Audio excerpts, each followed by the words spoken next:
It's time to get inside the Giants huddle. Let's go, back to your huddle. On Giants.com. Tempo. And the Giants mobile app. Go. Part of the Giants podcast network. Yeah. Welcome to the newest edition of the Giants Huddle podcast. John Schmeelk with you. Today's guest, we're joined by the one and only Carl Banks to discuss what the Giants have done this offseason. We thank him for joining us. This is the last second thing. I had Chris Carlin lined up from ESPN Radio. Carl, the Continental bagged on me this morning, so now we have Mr. Banks instead. Talk about a big-time upgrade, my friend. How are you? I'm doing good, man. I'm doing good. I'm sure Chris had a good excuse. Oh, absolutely. Chris is the best, and he'll be joining us in a couple of weeks. He's the man. Now, ironically, Carl, you're down in Atlanta while the Hawks will be in New York. How about those Knicks, Carl? I know. Go Knicks, go, man. This is such an exciting time for New York basketball, New York sports, actually. It really is, and I think the excitement level for the Giants is at a pretty all-time high, too. So let's talk about that, Carl. Give me your 20,000-foot view down on what the Giants have done. I don't think we've talked since the 2020 season ended. Well, I think they were methodically putting together or completing another part of the plan that Joe Judge and Dave Gettleman laid out when they came in when Joe Judge came in together, but also with Dave Gettleman just talking about he had to get the team younger, they had to get more talent. And over the last couple of years, they've done just that. And the hire of Coach Judge has been nothing short of great in the way that the culture has changed, the team has responded to him, and they just keep adding talent. And, with the exception of maybe 2 games, and this is not a consolation, if you will, but you could see they competed in every game with the exception of maybe 2. So it tells you that they're rounding out, they're getting the right mindset, and with the right talent base, they'll be able to win more than they lose. All right, so let's talk about the moves they made this offseason. Let's start on offense, Carl. A big topic once the season ended was to, frankly, score more points and to help Daniel Jones, the quarterback. And they brought in, and I'll throw all 3 guys into the same pot, and you can mix it up however you want. They bring in Kenny Golladay and Kyle Rudolph in free agency. They draft Kadarius Toney. And now you look at this group of offensive weapons, Carl, I mean, it's pretty darn good. You forgot the guy, what's his name? Saquon Barkley? Oh, yeah, that's right. He's back, too. Yeah, so you talk about weapons. This team will be pretty hard to contend with in terms of just the things and the versatility that they can do on offense. Obviously, Golladay is the type of receiver who makes any quarterback more accurate because he has such a big catch radius, and he relies on his strength more so than his pure speed. So he's that guy who can, you put a 50-50 ball up there, he'll go get it, he'll compete for it. Kyle Rudolph is I call him the unassuming receiving tight end, because you look at him and you're saying, okay, well, yeah, he's not going to run by anybody. He's not going to do a lot of things. He's more of a blocker, but he just makes one spectacular catch after the next in the red zone, and he makes them in key situations. So you have that. Kadarius Toney is a kid that will factor in to this offense in some capacity. He's a rookie, so there's going to be a ramp-up period, right? But then you have Darius Slayton, who, in my opinion, will have a breakout year this year. And then we have Evan Ingram. Are you scared yet, John? Because I'm just the list just keeps count, going, Carl. right? I lost count. And then there's Sterling Shepard. So there are just so many different things offensively that will present challenges to an opposing defensive coordinator. And the one thing that we do know is that this offensive coaching staff, led by Jason Garrett, they're not afraid to try different combinations. So it makes them less predictable than most teams. And so you get excited about it, and then you say to yourself, okay, well, all that looks good, but somebody's got to protect the quarterback. And they didn't make a lot of moves, which tells me that they like the progression of this young group of offensive linemen. They let Zeitler go because they felt his replacement was ready to go. So it's going to be fun to watch, John, just from the offensive standpoint and the challenges that they will present. And, again, giving Daniel Jones another year in a system with the same coordinator is going to be important to his growth or his continued growth. But also having another a year for him to really take the next step, which is, this is the year, the third year, and you give him so much to work with, there should be success. I think it's scripted for him. No, absolutely. And I think you're right. The only thing that you question, because I don't think we know about it because they haven't done it yet, is the young offensive line, Carl. And when you look at a group like this that's so young, Gates, first year at center, Andrew Thomas, first year at left tackle, Shane Lemieux, rookie left guard, the right guard spot. We don't know who it's going to be. Is it going to be Will Hernandez who'll be playing that position for the first time? Who knows? Maybe it's one of the vets they brought in.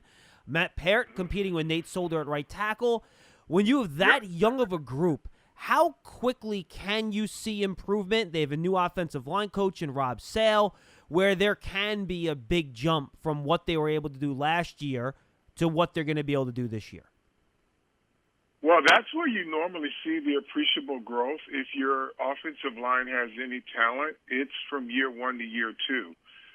Because with offensive linemen, and it's very rare. I mean, some of these guys hit the ground running in the NFL. The others, by year two, because they've seen everything that they throw at them, and they've seen different styles of players. So the game kind of slows down for offensive linemen in year two if they have any talent, and you start to see that things get better. So I assume that this coaching staff believed that this group, given all the repetitions that they had last year, and they had a lot of reps as rookies, that year two will help them turn the corner and stabilize the offense for them. Just to go back on Toney for a moment, I'm not sure, Carl, in the time I've been covering the team, I've seen a player quite like him on the roster. He's kind of like part David Wilson as a return guy, part Odell as a run-after-catch guy, but he can also kind of, run it out of the backfield too. What are some of the things that they can scheme up to get the most out of a guy like Toney, who's just so dynamic with the ball in his hands?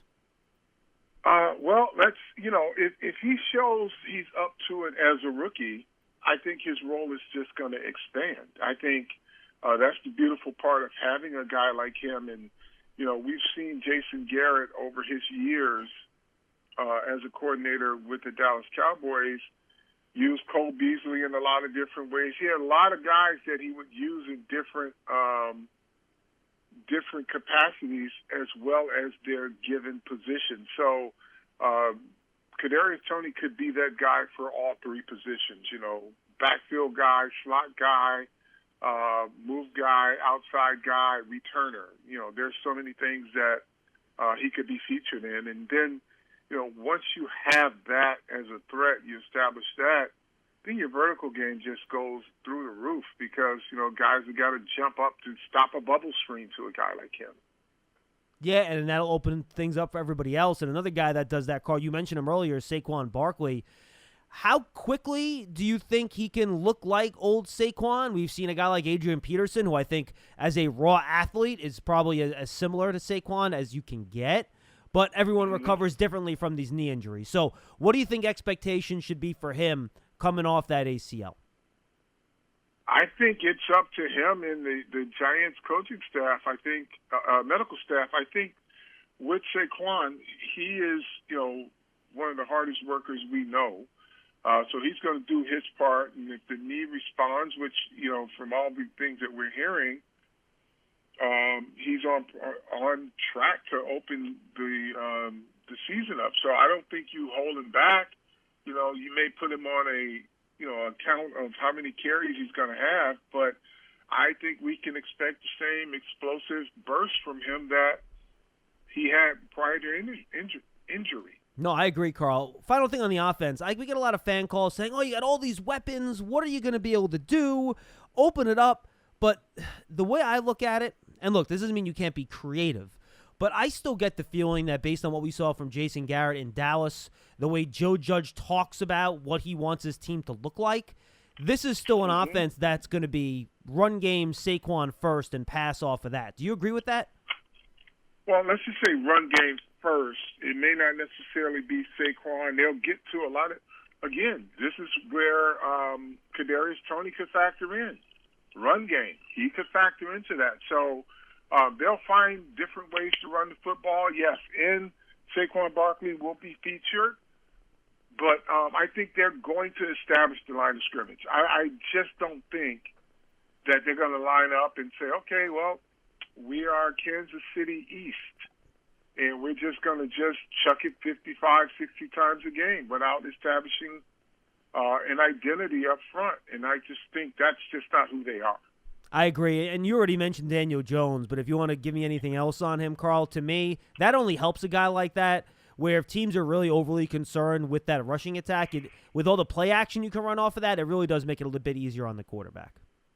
No, it does. And again, John, you know, the key is we've highlighted all of the pretty colors in the crayon box, right, and everything that they can do. But then there's the grays, the browns, the blues, the blacks, you know, the foundation colors, right? Those are your offensive linemen. Those are the guys that you got to start with first. If they are productive, then this offense just booms. No, I'm with you. Hey, Giant fans, limited Giant season tickets are on sale now for the 2021 season. In addition to ticket savings, membership benefits include access to exclusive events, experiences, pre-sales, and more. You can lock in your seat starting at just $100. Call 888-NYG-1925 or visit giants.com/tickets for more information. Let's get vaccinated. Go to covid19.nj.gov/vaccine to register. Hey, Giant fans, don't miss out on your chance to experience a premier hospitality experience watching Giant games or world-class concerts in 2021 as a Giant suite partner. Limited full-season locations are available, or place a deposit for individual games. Call 888-NYG-1925 or visit giants.com/suites for more information. All right, let's jump to the defensive side of the ball. I think the addition of Adoree Jackson, Carl, really opens up I'll put it this way, gives Patrick Graham even more crayon colors in his crayon box to play with here on defense, because now he has two cornerbacks that have been in the league for a while, have proven they can cover man on man, and I feel like it just opens up a world of possibilities for what he can do in the back end, which then opens up some creative stuff you can do with blitzes. Yeah, so having two really good corners on the outside, a young corner, second-year cornerback that's playing in the slot, who's really coming into his own. They can do so many different things then. Just with combinations, knowing that you can count on the outside guys doing their jobs. The interior of your defensive backfield can be a combination of linebacker, hybrid safety, you know, 3 safeties, 1 linebacker.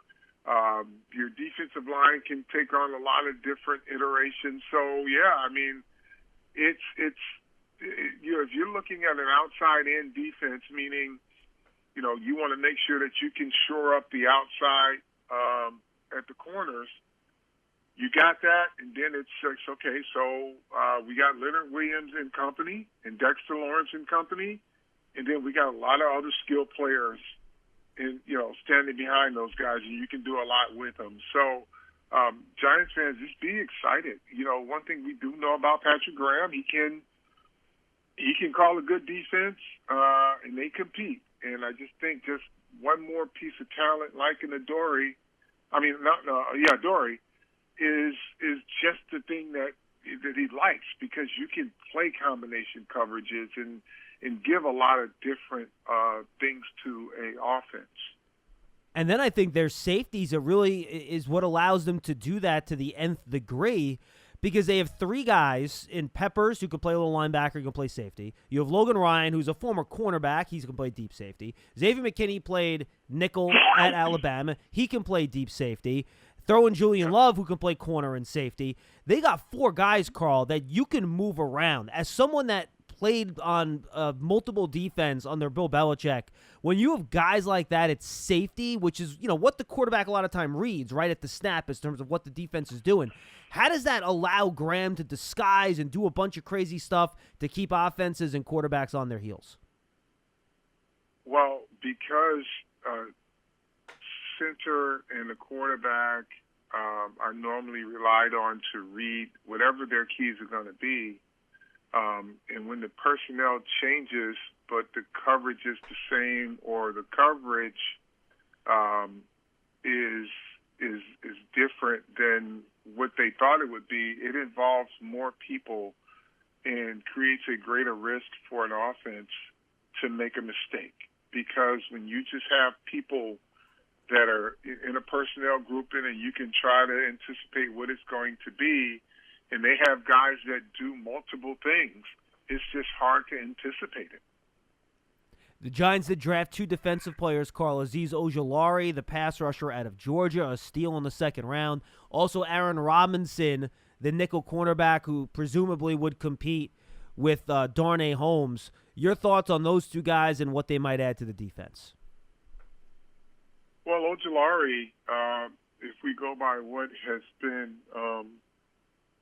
written pre-draft and now post-draft, that he was one of the higher-rated defensive linemen, pass rushers in this draft. So I think he's going to pay immediate dividends, because you can always have him in as a role player.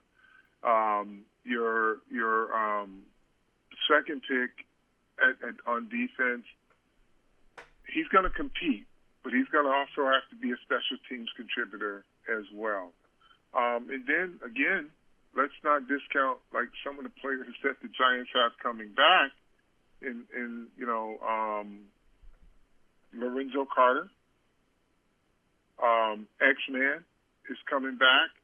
So both of those guys were, X is still progressing. He didn't have to deal with the injury like Lorenzo Carter, but these two guys too are on track to be big contributors for the Giants defense. A guy like Carter, Carl, you have to play edge. You got to line up in that three-point stance sometimes and burst and explode off of your leg. He's coming off an Achilles injury. How much do you think? It's kind of the similar question I asked about Saquon, right? How much can we expect from Carter this year, given what he's coming back from? Well, the advancements, man. Like years ago, if you had an Achilles, it was just like, well, you got to find another position because you can't play a skilled position. Once you've done that, well, we've seen running backs, we've seen cornerbacks, we've seen linebackers come back and be super productive off of that injury. So it's a wait-and-see approach.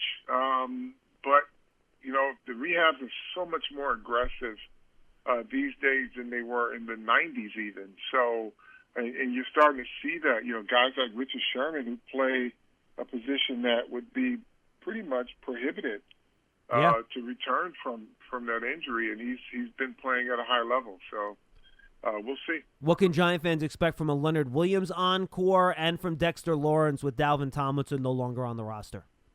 I don't think you're going to see Leonard Williams drop off one single bit, especially with Dexter Lawrence on that same defensive line, because that's going to, you just can't double team Leonard Williams and expect that Dexter Lawrence is not going to have a lot of success. And they have a good core of guys, and we're talking about in Leonard Williams the number one interior lineman that was in free agency this year. So if you want to talk about a great get, is the Giants' ability to retain him because on everybody's board, they had the number 1 and number 2 interior linemen, so they kept the top guy. 100%. All right, Carl, final question. Given what the NFC East looks like, is there any reason not to think that the Giants should be right in the mix with a chance to win this division title at the end of the season? Obviously, injuries, you can't control any of that. So putting that aside, and I'm not talking, 7-10 win the division. I'm talking, be in that 9-10 win zone where you're competing with Dallas, Philly, Washington, and really you're in it until those final weeks. Yes. To answer your question, yes, they you should expect that. And, the interesting thing is that when we hear the narrative, and I'm glad that the Giants aren't crowned the preseason predestined champion of the NFC East. But, when people keep saying, well, Washington is the best team in the NFC East, somebody needs to remind them that the Giants swept them last year. Right. Beat them both games. So you can say, because they won the conference because of whatever the circumstances were in that Philadelphia game. But if they are kind of the bar, if you will, then the Giants can feel pretty confident that they can play and win against the Washington football team. Carl, stay safe on your trip, my friend. Go Knicks. Thanks, you too, man. And we'll talk to you soon, brother. Go Knicks. You got it. Thank you. That's Carl Banks, our guest on the Giants Huddle podcast. We thank him so much for pinch hitting for Chris Carlin today. And again, Chris will join us in a couple of weeks when I get back from my trip. We're recording this, obviously, before I leave for Iowa, so last Friday. So that's why I can't, talk about whether or not the Knicks and Hawks are tied to 2 or whatever whenever this is airing. But so that's Carl's take. I had not really talked to him in detail since the draft, at least not on the air. So it's good to get his take on where the Giants are with free agency in the draft and where they're heading. And much like what we've talked about on Big Blue Kickoff Live, Carl's excited about where this team is headed, and so are we. They have the talent. Now it's just got to all come together. They got to stay healthy as the Giants head into the 2021 season. For Carl Banks, I'm John Schmeelk. We thank him for joining us on the Giants Huddle podcast. As a reminder, you can find the Giants Huddle podcast on all your favorite podcast platforms. If you're on Apple Podcasts, please leave a 5-star positive review. It's also on the Giants mobile app and at giants.com/podcast. For Carl Banks, I am John Schmeelk. Thanks so much for being with us on the Giants Huddle. We will see you next time, everybody. Stay safe out there.